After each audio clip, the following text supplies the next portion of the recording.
ایک مرتبہ حضرت فاطمہ رضی اللہ تعالی عنہا بیمار ہوئیں۔ ان کا حال پوچھنے کے لیے آپ صلی اللہ علیہ وآلہ وسلم تشریف لائے۔ ایک ہی صحابی عمران بن حسین جو کہ قریش کے سردار تھے وہ بھی ساتھ تھے۔ دروازے پر جا کر پوچھا کہ بیٹی اندر آؤں، میرے ساتھ ایک اور آدمی بھی ہے۔ تو حضرت فاطمہ رضی اللہ تعالی عنہا نے عرض کیا، یا رسول اللہ صلی اللہ علیہ وآلہ وسلم، میرے گھر میں اتنا کپڑا نہیں کہ میں پردہ کر سکوں، چادر کوئی نہیں چہرہ چھپانے کے لیے۔ ہمارے علم کے مطابق یہ کیسی بے بسی کی زندگی ہے، یہ بھی کوئی زندگی ہے کہ کپڑا کوئی نہ ہو اور حضور اکرم صلی اللہ علیہ وآلہ وسلم سب سے پیاری بیٹی، جنت کی عورتوں کی سردار اور جنت کے سرداروں کی ماں، اللہ کے شیر کی بیوی محمد صلی اللہ علیہ وآلہ وسلم کی بیٹی اس حال میں ہے کہ گھر میں چادر پردے کو نہیں۔ تو آپ صلی اللہ علیہ وآلہ وسلم نے اپنی چادر مرحمت فرمائی کہ میری چادر سے پردہ کر لو۔ آپ اندر تشریف لائے اور پوچھا، بیٹی کیا حال ہے؟ انہوں نے عرض کی، ابا جان بھوکی بھی ہوں اور بیمار کے علاج کے پیسے بھی نہیں۔ تو حضور کرم صلی اللہ علیہ وآلہ وسلم نے گلے لگایا اور آپ بھی رونے لگے۔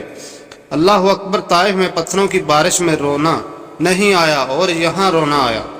بیٹیوں کا غم کتنا رلا دینے والا ہوتا ہے۔ آپ صلی اللہ علیہ وآلہ وسلم فرمایا، اے بیٹی غم نہ کر، اس ذات کی قسم جس نے تیرے باپ کو نبی بنایا ہے، آج تیسرے دن ہے میں نے بھی ایک لقمہ تک نہیں کھایا۔ تیرے گھر میں فاقہ تو تیرے باپ کے گھر بھی فاقہ ہے۔ یہ اس نبی اور اس کی بیٹی کے گھر کی حالت ہے جسے اللہ تعالیٰ نے فرمایا تھا کہ اگر آپ چاہیں تو سارے عرب کے پہاڑ کو سونا بنا دو۔ عرب کے پہاڑ مکہ اور مدینہ کے پہاڑ سونا بن جائیں، پھر یہ سونا بن کر کھڑے نہیں رہیں گے بلکہ آپ کے ساتھ چلیں گے۔ آپ کو توڑنے کی اور کاٹنے کی مشقت میں نہیں ڈالوں گا، جتنا فرمائیں گے اتنا ہو کر سامنے آئیں گے۔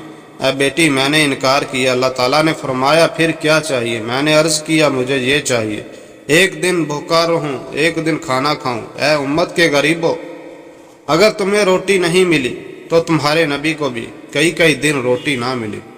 تمہارے بیٹے کے علاج کے لیے پیسے نہیں مل رہے تو تمہارے نبی کی سب سے محبوب بیٹی کی دعا کے بھی پیسے نہیں ملے تھے۔